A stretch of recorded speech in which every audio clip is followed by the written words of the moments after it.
packaging ကတော့အရွယ်အစား၃မျိုးထားပါတယ်အသေးရဲ့အလက်ရဲ့အကြီးရဲ့ပေါ့နော်ဘူးလဲထားပေးပါတယ်အဓိကတော့ကွန်းရလဲထိန်နေနောက်ကွန်းလဲထွေးလို့ရအောင်ပေါ့နော်ကျွန်တော်တို့ဆိုင်ကဝါလုတ်ကောင်းအစင်းမြေကွန်းရဆိုင်ထိုင်စားလို့ရတဲ့ကွန်းရဆိုင်လို့ခေါ်ပါတယ်ခင်ဗျကျွန်တော်ရည်ရွယ်ချက်ကတော့မိတ်ဖွဲ့ပြီးစကားပြောလို့လည်းရအောင်ပေါ့ Wi-Fi လည်းပေးထားပါတယ် TV လည်း channel လေးတွေရှိတဲ့ဟာလေးတွေအပြင်းပြင်းကြည့်လို့လည်းရအောင်ပေါ့အဲ့လိုရည်ရွယ်ချက်မျိုးနဲ့ပဲဖွင့်ပြခဲ့တာပါ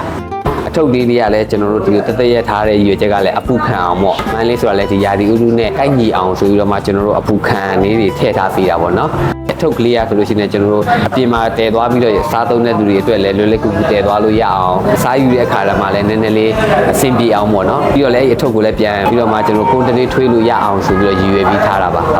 ဈေးနှုန်းကတော့အပြင်ဆိုင်နေနဲ့အတူတူလောက်ပါပဲခင်ဗျာဟုတ်လိပ်စာကတော့81လမ်း38နဲ့39ကြားမှာဖွင့်လှစ်ထားပါတယ်ခင်ဗျ။မန္တလေးတစ်မြို့လုံးမှာဆိုရင်လက်ရှိအနေထားရဆိုရင်ကျွန်တော်တို့ဆိုင်ပေါင်း6ဆိုင်နဲ့9ဆိုင်ဖွင့်လှစ်ထားပါတယ်ခင်ဗျ